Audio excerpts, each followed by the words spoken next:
Então, como eu falei no vídeo anterior, eu fui para Barretos, eu tava pensando que eu ia passar por um oncologista. No meu cartão amarelo não tava escrito que especialidade que eu ia ser atendida. Eu vou até mostrar para vocês o cartão. Olha, para quem não lembrava como era, é este o cartão, ó.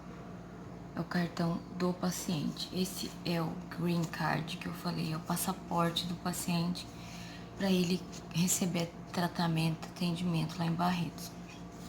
Aqui, ó, são todas as consultas que eu já fiz. Onde eu faço, eu vou passando esse marca-texto para eu não me confundir, sabe? Na consulta, essa estudante de medicina, ela sentou comigo e ela começou a fazer perguntas, sabe? Perguntou sobre a dor, perguntou coisas aleatórias e coisas específicas, sabe? Cansa, sabe, de você falar que você tá com dor, você tá sempre com dor, você tá sempre com dor. Quando ela perguntou assim pra mim, e o seu marido, como que ele encara isso tudo? Aí eu disse pra ela, ele tá sempre comigo, me apoia, mas eu acho que ele também já perdeu a paciência dele porque eu tô sempre com dor. E como que a sua família encara essa sua dor? A minha família não sabe lidar com essa dor, porque a minha família não sabe que existe essa dor. Eles não têm essa dor para eles saberem lidar com isso. Eles não têm muito conhecimento do que é essa dor crônica que eu tenho. São as coisas que eu disse para ela. Você tem filhos? Tenho uma filha de 23 anos. Como é a sua relação com ela?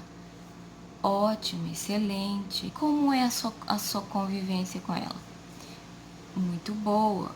Ela tá fazendo mestrado em Santa Catarina. E você sente falta dela? Sinto saudade da minha filha, claro. A minha relação é muito boa com ela. E de quanto em quanto tempo que vocês se veem? Sempre que a minha filha pode vir me visitar, porque ela faz mestrado, ela é bolsista.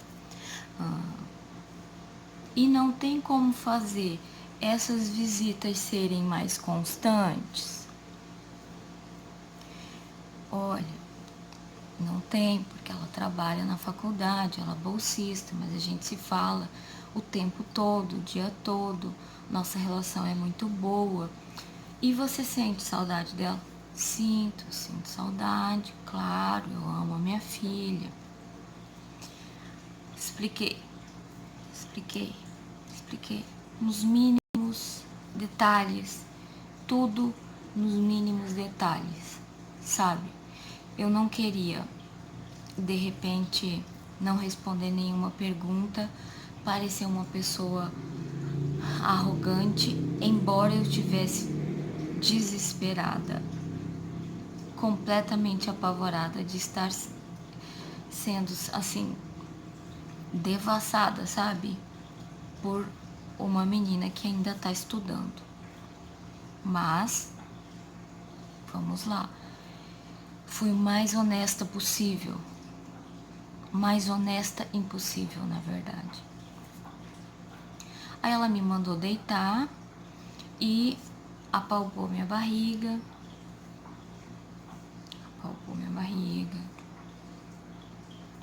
apertou os meus 2 tornozelos, perguntava se a sensação era a mesma. O que me incomoda, o que me tira do prumo, o que me desmotiva, o que me entristece é esta dor que começa aqui, passa aqui, vai aqui. Nessas palavras, exatamente como eu tô falando pra vocês. Me deixou lá deitada e falou pra mim assim: olha, agora eu vou lá passar o seu caso para o doutor e para a fulana tal e eu já volto. Saiu, deixou a porta entreaberta e eu fiquei deitada. Primeiro ela foi conversar com uma mulher. Gente, eu ouvi toda a conversa dela com essa mulher sobre mim. Então eu me senti num mundo paralelo, sabe? De novo, onde eu tava deitada numa cama e tinham pessoas falando de mim logo ali, a porta aberta, logo ali no corredor, coisas que um paciente não precisa ouvir. E essa mulher perguntava, mas e o que você faria para essa estudante? Mas e o que você faria?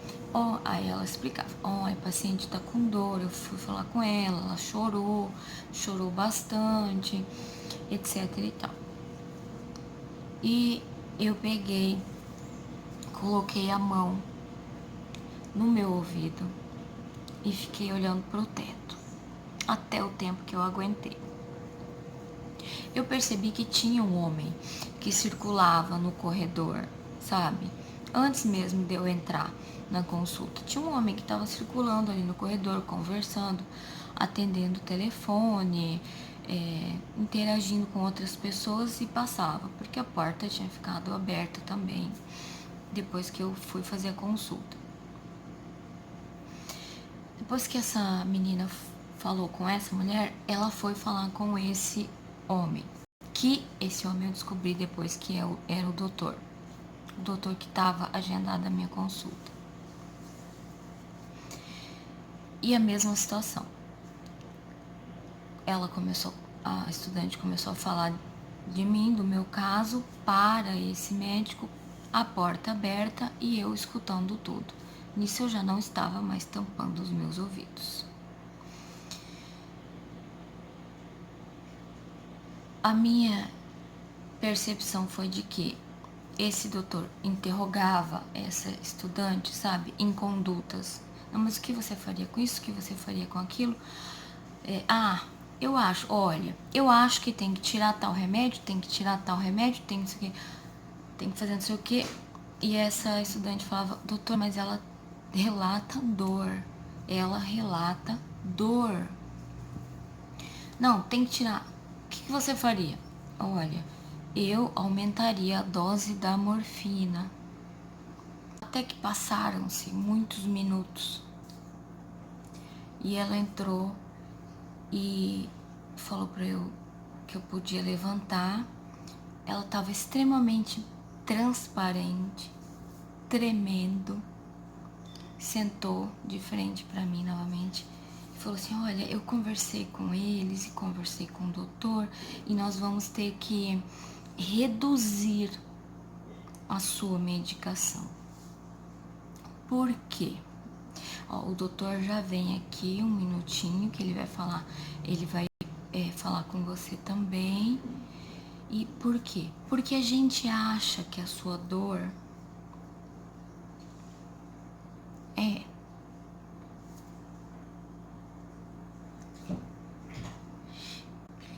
porque a sua família não entende que você sente dor e, acima de tudo, porque você está longe da sua filha. Então, a minha dor, que eu nem fui examinada,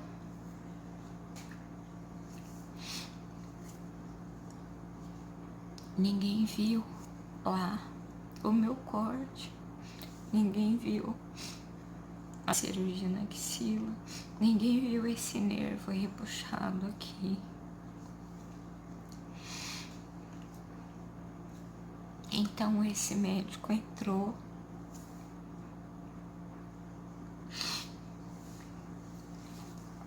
sentou assim, meio atrás, numa cama. Tinham duas camas, a que eu estava deitada antes e uma outra cama na frente. Ele sentou nessa cama, com uma garrafinha de água vermelha e ficou observando. Eu não sabia se ele estava me observando ou observando essa aluna. E ele ficou quebrando umas agulhinhas de acupuntura, sabe? Creque, creque, creque, creque. E era como se eu estivesse numa prova, sabe?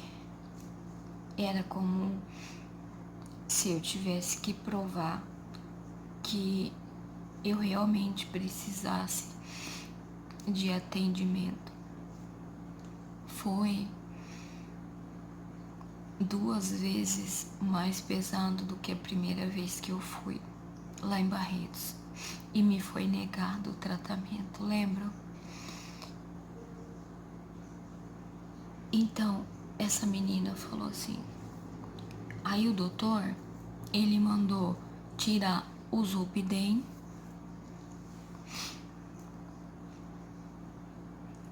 tirar outras medicações, diminuir outras medicações.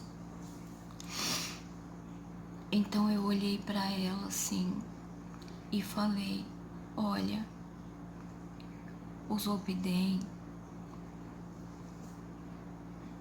não é o medicamento que me passaram aqui em Barretos. O Zolpidem é um medicamento que eu tomo para tratamento da insônia há muitos anos. Que eu faço tratamento para insônia há décadas. Então esse médico, falei, quem passou? Eu falei assim, um neurologista na capital do meu estado. Aí esse doutor, quebrando as agulhas de acupuntura, falou assim, então a gente acha que o teu problema é esse, a sua relação com o seu marido, a relação da sua família com a dor e principalmente esse problema com a sua filha. Então eu falei, mas não tenho problema com a minha filha. Eu me dou muito bem com ela, eu falo muito bem, eu tenho uma relação muito boa com ela. Ela esteve comigo aqui na radioterapia. Na próxima consulta que você tiver aqui, a gente quer que ela venha. Eu disse pra ele, ela não vai conseguir, ela tá fazendo mestrado, ela é bolsista. Aí ele falou pra estudante assim, mas coloca aí que a gente tá solicitando que ela venha.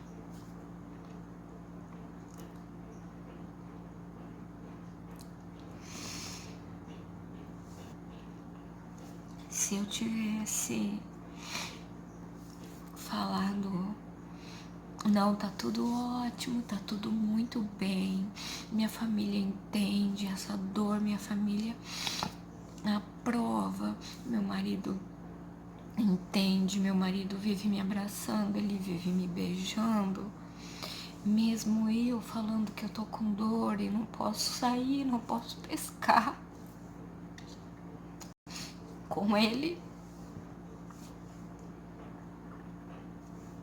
Minha filha tá o tempo inteiro do meu lado. Ela largou o mestrado para cuidar de mim, porque ela precisa parar a vida dela para cuidar da minha. Se eu tivesse mentido, imagino que teria sido muito mais fácil. Imagino que eu não teria passado por essa sabatina, sabe? Como se eu tivesse num interrogatório. Então ele falou assim, e lá na sua cidade tem como você procurar um psicólogo? Eu falei, olha, doutor, eu moro numa cidade pequena, não tem especialidades. Mas você acabou de falar que você vai no neurologista. Então, doutor, eu vou no neurologista na capital. Ah, sim. Mas se você vai no neurologista, Então dá pra você ir no psicólogo. Dá, doutor. Claro, se o senhor fizer o pedido, eu vou no psicólogo lá no meu estado. Mas eu já passei pela psicóloga aqui do hospital, lá do hospital, unidade 1, e ela escreveu que o meu problema com a dor não é psiquiátrico e me encaminhou para o tratamento da dor. Aí ele tornou a perguntar: e você vai no neurologista? Vou, doutor, no neurologista. Ah, na sua cidade? Não, doutor, na capital. É 4 horas de viagem. Eu vou da minha cidade no neurologista. Eu faço tratamento para a insônia há muitos e muitos anos. Eu sou uma criança que não dorme. Eu era uma criança que não dormia. Eu passo dias acordada. Eu não durmo. É uma coisa evidenciada desde os 6 anos de idade. Então, a estudante virou e falou que era o que eles tinham decidido: tirar a medicação, diminuir a medicação. Após essa sabatina do médico, aí ele virou e interrompeu o estudante e falou: não, deixa como tá, não vão mexer, deixa como tá. Ela tem vínculo com o neurologista. Eu não sei o que isso significa. Eu não sei se... Eu não sei. Não sei. Não tem a menor ideia.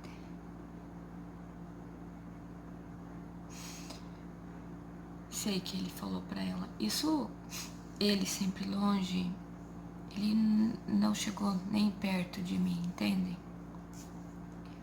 Nós não tivemos nenhum contato mais próximo, médico-paciente. Deixa como tá, não mexe. Deixa aí como tá. Escreve aí que não é pra mexer. Não altera nada. Deixa como tá. E pediu pra eu passar com a psicóloga deles, que ele ia marcar, e com uma enfermeira, depois da psicóloga, se a psicóloga indicasse, com uma enfermeira da área da psiquiatria. Beleza, estamos aí, né? Tô disposta a fazer o que vocês pedirem, o que vocês mandarem. Eu não sei se eles recebem muitos pacientes que mentem pra eles duvidarem tanto.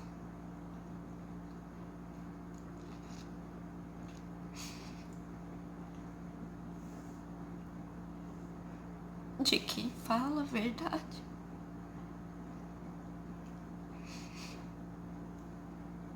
Imagino que deve ter muita gente mentindo que sente dor.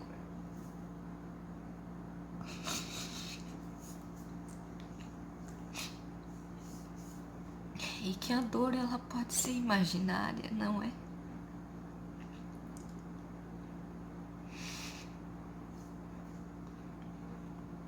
Então eu saí da sala completamente desolada. E eu acho que vocês já perceberam que eu sou uma pessoa que não consegue disfarçar. Eu sou uma pessoa muito mais antipática do que empática, sabe, gente? À primeira vista, se alguém me vê, ele vai me achar antipático. Porque vocês sabem que eu já falei que eu sou bastante introvertida. Vocês assistiram esse vídeo? Eu sou uma pessoa introvertida. Eu fico na minha, quieta, em silêncio com as minhas coisas. Eu fui, sentei, meu marido perguntou: amor, o que foi? O que aconteceu? Como foi? Aí eu falei pra ele: já já te falo. Calma, eu ainda tô tentando processar. Sentei e ali eu escorei minha cabeça no meu marido e eu observei que esse doutor, ele cruzava de um lado pro outro, sabe, no corredor. Antes tem uma porta e que entra no corredor para as salas. E esse médico, ele ficava de um lado pro outro, de um lado pro outro. Ele ficava observando, sabe? Olhando. Como eu disse pra vocês, deve ter muita gente que mente. Meu marido perguntou o que a gente ia fazer, se eu ia tentar ser recebida por um oncologista, porque ele também pensou que esse médico era oncologista e afinal eu não soube o que esse médico é, entenderam? Eu não sei se ele é um médico da dor, eu não sei se ele é um fisiatra, eu não sei o que esse médico era. Que era pra me atender, não me atendeu.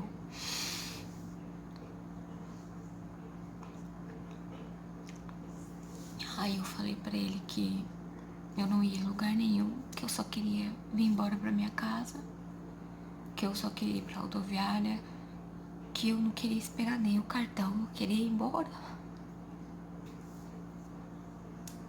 Quando eu gravei aquele vídeo lá na rodoviária, eu queria gritar, sabe? Aí precisava ir pegar as coisas na pousada. Eu falei pro meu marido: vai na rodoviária, imprime as passagens, que assim que liberar o meu cartão, se meu cartão liberar daqui 30 minutos, 40 minutos, eu vou pra pousada, pego as coisas e vou pra rodoviária. Se daqui 30, 40 minutos meu cartão não liberar, eu vou do mesmo jeito. Vai na rodoviária, imprime as passagens. E aí eu marquei. Foi mais ou menos uns 35 minutos quando eu tava me arrumando pra ir embora que liberaram o meu cartão, a medicação. E então eu chamei o táxi, fui até a pousada e voltei. O taxista, ele sempre conversa muito, sabe? Aí ele achou que eu tinha ficado muito triste de ter ido lá na consulta, né? Aí falou: olha, eu falei pra minha esposa que eu quero levar você pra conhecer o Parque do Peão. Vamos marcar um dia que você vir, que você tiver sem dor, que eu e ela, nós vamos levar você pra conhecer o Parque do Peão. Eu faço questão, eu gosto muito de você. Já falei pra ela. E peguei as coisas, fui pra rodoviária. Eu gosto muito lá do hospital, sou muito grata pela radioterapia que eu fiz, que é uma das radioterapias mais modernas que tem. Melhor que essa radioterapia que eu fiz, como eu disse, só tem no Albert Einstein e em 2 outros hospitais no Brasil. Esse aparelho da Unic que eu fiz a rádio, um aparelho muito top. Sou muito grata por ter conseguido fazer isso tudo lá. Gosto muito de várias pessoas lá do hospital, mas confesso pra vocês que essa entrevista, para ser aceita na unidade 2, foi extremamente difícil, extremamente complicado. Grande beijo. Gente, olha aqui esses grampinhos. Tem a idade presente da minha filha é um gatinho e uma bolsinha. Eu comprei quando nós estávamos indo de mudança para o Rio de Janeiro. Minha filha tinha 1 aninho.